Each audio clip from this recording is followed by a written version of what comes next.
Welcome back, Commissioners. Back to you, Chair Harrington. Great. Thank you, Clerk Moss. Welcome back to the Washington County Board of Commissioners work session. Thank you to our team for your flexibility in taking advantage of this time before our lunch break. I'd like to turn it over to our various subject matter experts for the topic of an update on Metro's Regional Housing Stakeholder Advisory Table Policy Conversation. Please take it away. Thank you, Chair Harrington. Good morning, Board. I'm Erin Doyle, your Senior Government Relations Manager, and I'm just here to set some background. As you know, since we've come back to you every other week, it seems like at this point on this is a rapidly moving, slowly moving beast of conversations that's taking place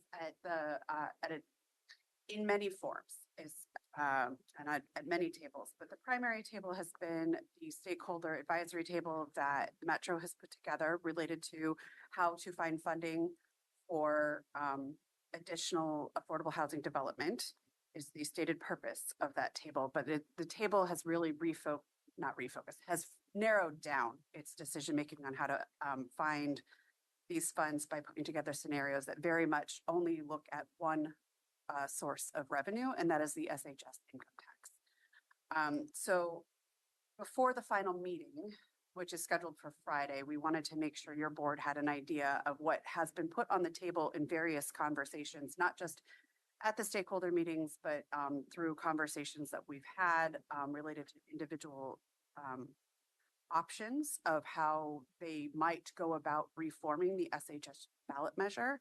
Some require going back out to the voters and others do not. And so we wanted to, housing staff worked very fast to put together this chart that is in your packet to really review what the options are, why the options are, and what the potential impacts, opportunities, and other things that might impact the county would be.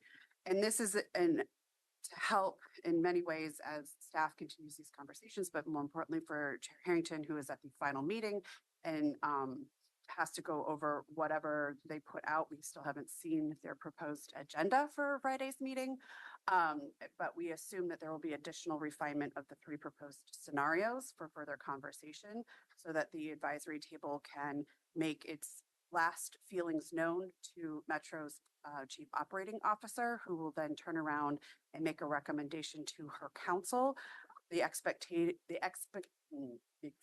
date for that is the end of May, presenting that to the council with council discussion probably in early June, giving direction back to staff as to whether or not they should refer out an SHS ballot measure. Press makes it pretty clear that the council is headed in that direction of a referral. So we wanted to make sure that the board had full information and could ask us questions, but also have a conversation amongst yourselves about what it is that you're hoping to get out of any further conversations. And with that, I'll turn it over to Jess to talk about the 3 scenarios. We won't go through the whole chart. That's too much time. Thank you, Erin. So again, these 3, the staff called them trending scenarios at the most recent stakeholder table, and they made some effort to describe, these were proposed for discussion purposes. So lots of different variables were packed into each of the scenarios that each of those variables themselves could be much further analyzed, and that's the purpose of the rest of this table. But just to give you a quick summary and a quick view, here are those 3 scenarios for the purposes of the stakeholders discussion. Scenario A begins with expanding eligible uses to include affordable housing, then repurposing what is assumed to be $300 million in existing carryover funds held between Metro and the 3 counties currently for the purposes of creating affordable housing. It would also index the personal income tax, which is generally a concept that is broadly supported, so that it increases over time with cost inflation, and then would extend the sunset for 5 years. That was variable 1. So for us, our considerations here are how would our portion of that 300 million carryover. It's approximately $100 million that Washington County holds right now. And you saw that in previous staff presentation today of how we are planning to invest those funds. There's also some question around, is that 300 million actually available and carryover at the end of this fiscal year? Scenario. Shame on us for being prudent in how we spend our money. Scenario B would go a step further in a couple of ways. First, they would begin with that expanded eligible uses to include affordable housing, setting aside, I believe, 350 million, or using the current carryover, and then anticipating future unspent revenues from future program years that would then be converted into this affordable housing use. So any underspending or over collections from future program years would then all carryover would convert to the purposes of affordable housing development.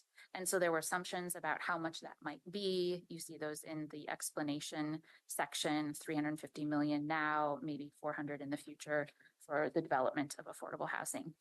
This scenario also proposed extending the sunset for 20 additional years. And again, I think they're just putting variables together for the purposes of discussion. The matter for Washington, from a programmatic perspective, the matter of committing future carryover doesn't directly have impact on our current program. First of all, our program, as you've seen in our forecasted expenditures, anticipates needing to use the vast majority of currently planned resources for the operations of currently in place program operations. So we don't expect there to be significant amounts of future carryover. And in the event that there are future carryover funds, those funds have not been currently programmed. So there isn't an impact to the program. The impact in scenario B still remains around the existing carryover that is currently programmed. And then in scenario C, one step further still, if you will, continuing with that expanded use for affordable housing, using the current carryover for that purpose, and then reducing the SHS current programs in the 3 counties down to a maximum programmatic investment of $250 million a year. So that would reduce our current programs by approximately $20 to $30 million, which we are currently programming for next fiscal year. So we would have to bring forward a reduction in service plan if the scenario C or any level of reducing current programming is proposed. This scenario also proposes recalibrating the current tax. There's not much information about what that recalibration does, and if there is an impact to the revenue, that's not a part of the scenario. And then also entertains eliminating the sunset, again, I think for the purposes of discussion. So those are the 3 scenarios proposed to the stakeholder table members, and just a quick view on some of the current programmatic impacts that we would see as Washington. Can we pause to see if you have any questions or comments? Thank you. I have a question. First of all, this information is really well done, and I appreciate the way it's formatted. I appreciate the way you brought it to us. So thank you for that. On scenario C, it looks like these are cascading toward more and more housing units available. So that's the process here.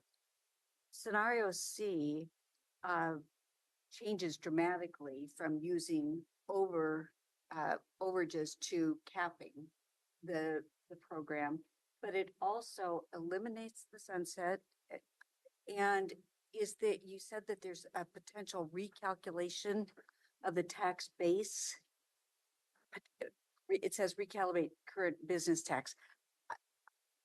We don't know what that. Yeah, okay. The scenarios did not provide that level of detail of to what rate they'd be resetting it or how they would be Well, I guess operating. when I look at this, it gets increasingly scarier as I move down and in my response to this, it's like, wow. So, and are these scenarios, they were discussed at the table and you knew that they were coming forward? I won't speak for the chair about, the scenarios are often presented at the meeting for the first time. So it is a first blush and the intention is in each individual person works up their comments of each scenario on a sheet that is provided to them. It's an exercise. And then there is a come back and have a conversation about what you were thinking. So maybe my From question- there, Just to clarify, the scenarios were provided at the April 17th meeting, which By was- Metro. by Metro, which was provided in our work session packet Yes. on April 23rd. They summarized them, but they didn't provide for an opportunity for question and answer. Okay, so it was just here are high-level descriptions, not said details to be worked out later. So what are your thoughts? And so there is no further depth of information beyond what we've made sure is in the public eye. So that explains why I'm from late April to now, my eyes It's only been 2 weeks. yeah. But I'm like, wow, this is Yes. different than what I had anticipated. Thank you. Any other board questions at this time on Yeah, these yeah. three scenarios? Please. Step back. Let's get a little more elementary for those of us who aren't quite up to speed with all of it. We're only 3 years into a program. It's very unusual for people to be having these kinds of conversations, which are not going to sit well with a lot of people for a whole lot of reasons. What's the genesis for those of us who may not know all the background? Why, what's background? everyone's Tell playing me. on it. Yeah, what is happening? The publicly stated intention from Metro was they were told with the housing bond measure having been fully allocated, and I don't think that not every dollar has been allocated, but mostly all the way out the door. Metro Council asked their chief operations officer to go out and see what options there were to find a new revenue source to increase the number of units that could be built using monies that are collected by Metro in the region to carry on the work of the affordable housing bond.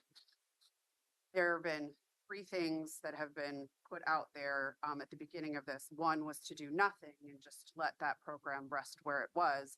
Number 2 was to seek a new property tax measure because they can't renew the current one. It's not lived its life sufficiently.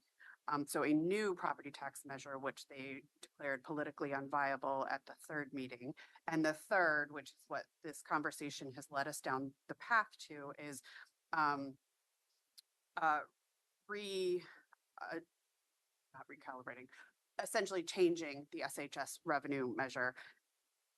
The legal opinion of Metro's council is that the current structure of the ballot measure precludes using these dollars for the construction of permanent affordable housing. So they would have to go back out to the voters to seek that use reform. And then if you're going out to the voters, what other things would be on the ballot in order to address all these other thoughts and theories within 2.5 years of this program.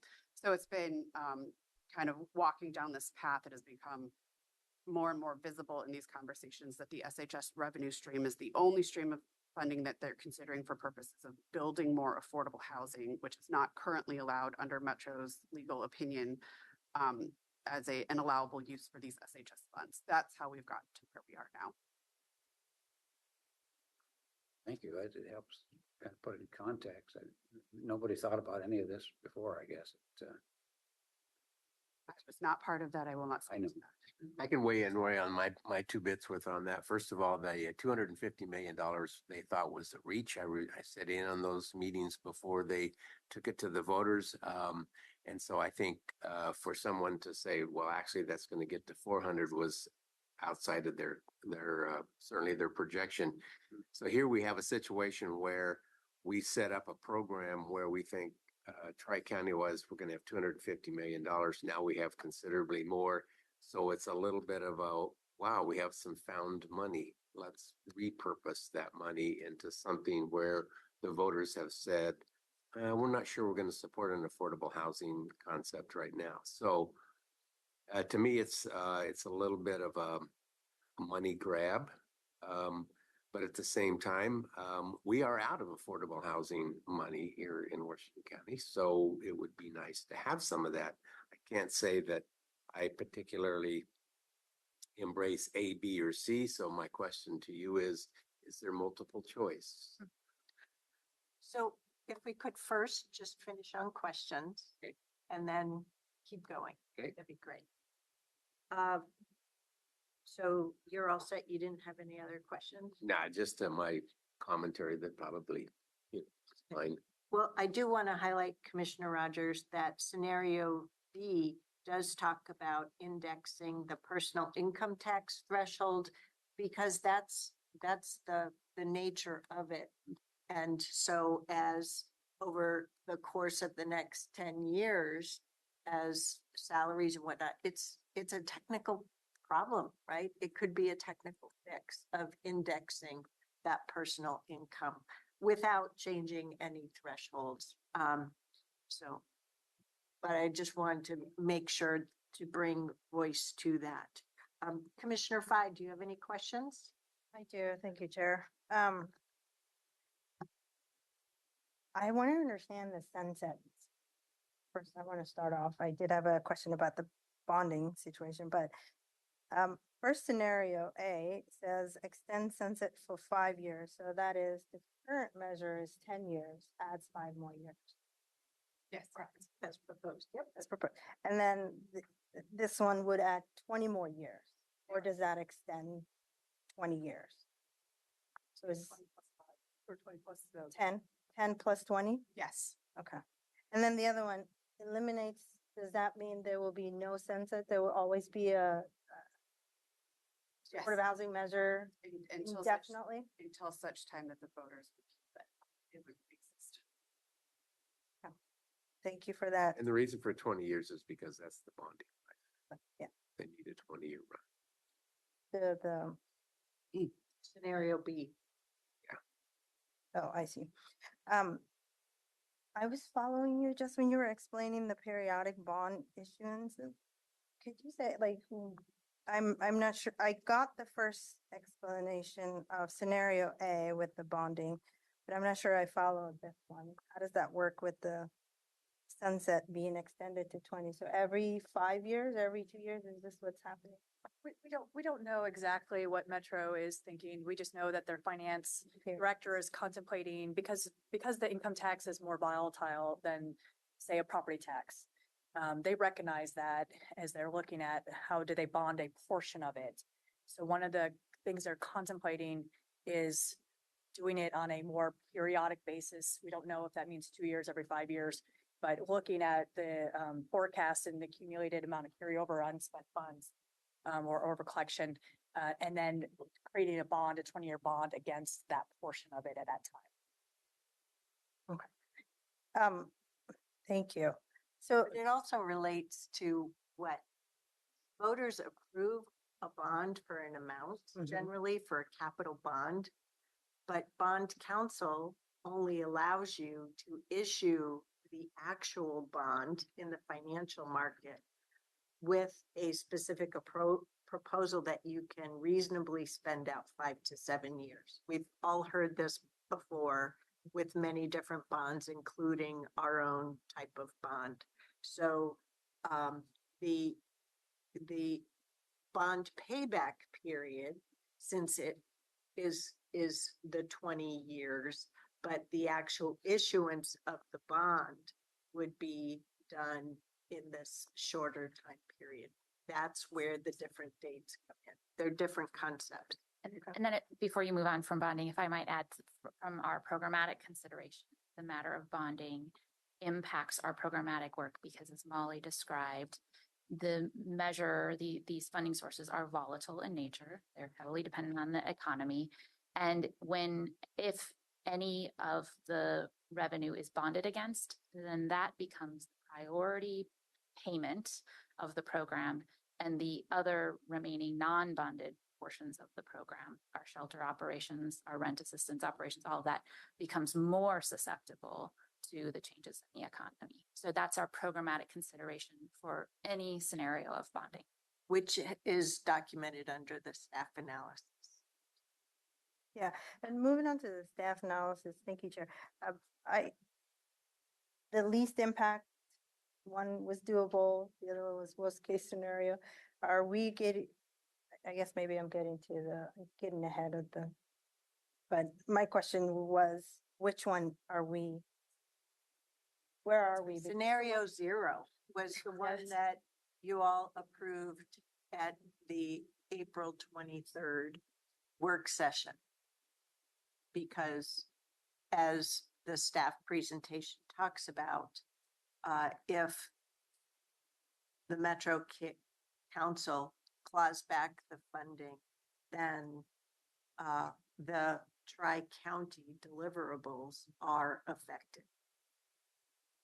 If it's okay, Chair, I would be happy to do a quick snapshot of the various SNAP analyses around the other variables that is coming into play in terms of some overarching themes for right.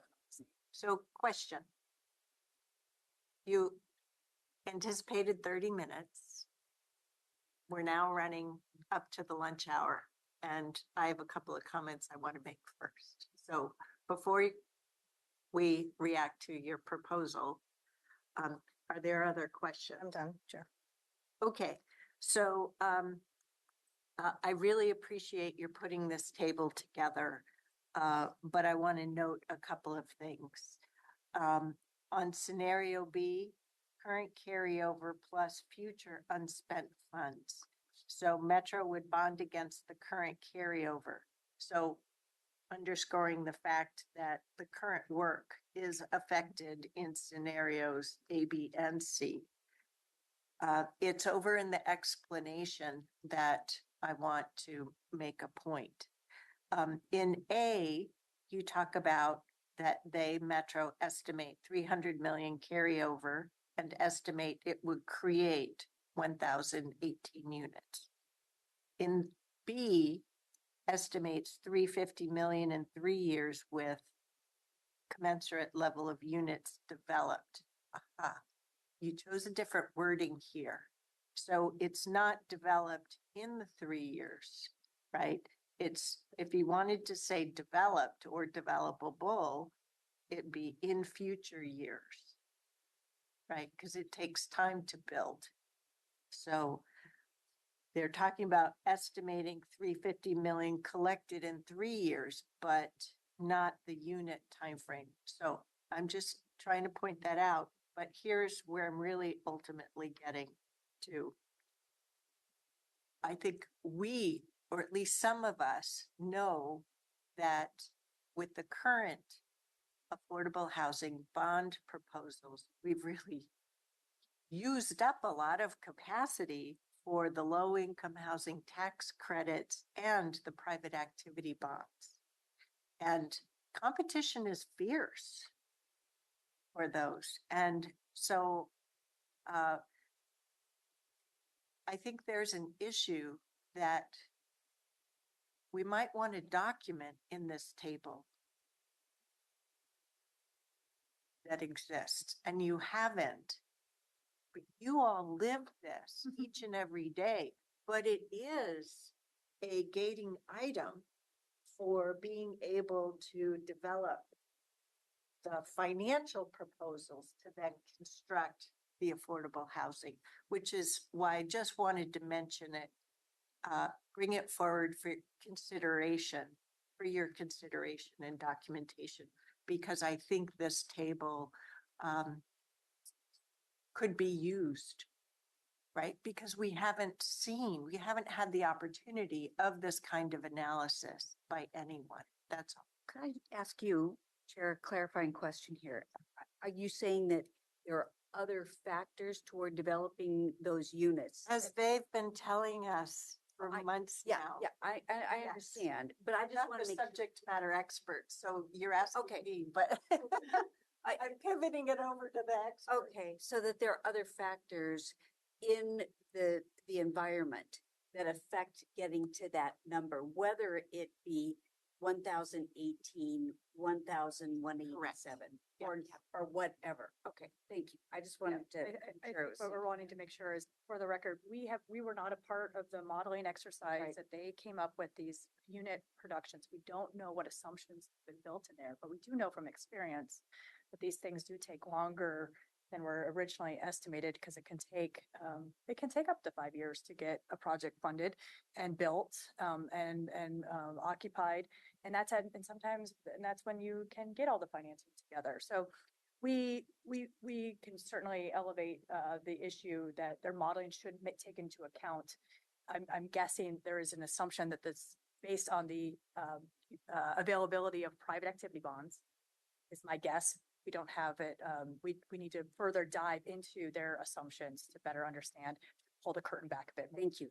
I just needed to understand. Because, we're having a fundamental, not necessarily, we're having conversations with their staff on the math of the carryover. Mhm. Is sort of issue number one. And then issue number two is the housing production estimates they're putting in here, which they're going to put.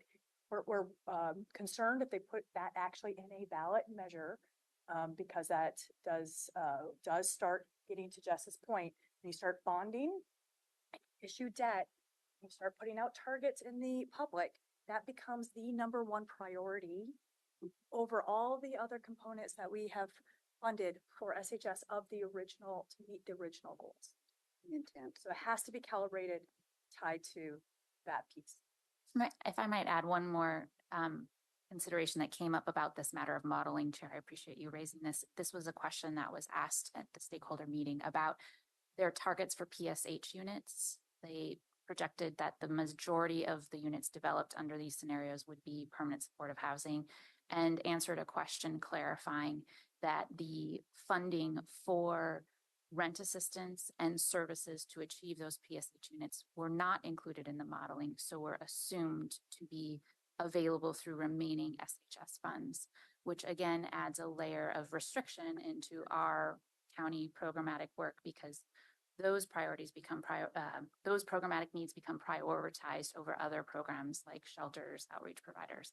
So another area. Which just further illustrates we need a partner to vet these scenarios to make sure that if they choose to go to the ballot, that the council has eyes and ears wide open, the documentation they need to know what their actions, what their proposals before the voters involve.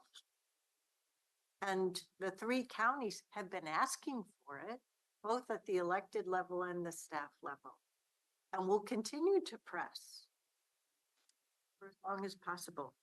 So that takes us through the presentation of these scenarios. What would you like to do next?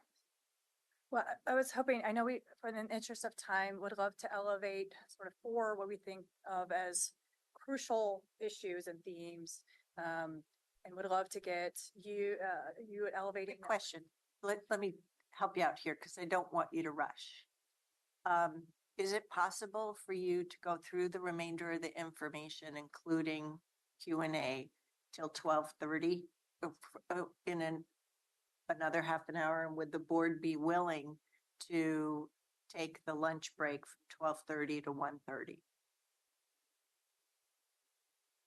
My preference would be we reconvene at 1 o'clock, because I think we're going to lock this into 30 minutes if we do it from 12 to 12:30, and if we go longer, because there's a number of questions that I still have that it goes all over the board, so maybe I'll take them up individually. But this is a pretty big, important topic right now, and I don't want to limit it to 30 minutes. I just Sure, want there, to there is a reconvene. 1 o'clock meeting Metro has convened with Aaron Doyle and, okay. So we would lose Aaron at 1, which, But they're the experts, so I'm comfortable with that if that's the preference. The other option we have is to take a quick break, let commissioners go get their lunch, and we just keep working through this topic. So why did you think you could do it in 30 minutes? And why was this so time sensitive today? 30 minutes is what we've traditionally held on the schedule.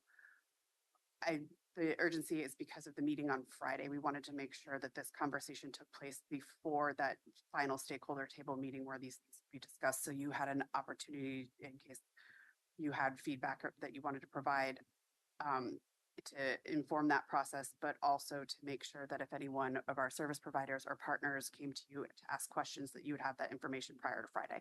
So this is why I was going to have us reconvene with this topic at 1 o'clock, so that we had the time to go through it and versus the half hour. But as you heard in our board meeting, we were presented with a half-hour opportunity. So Say something.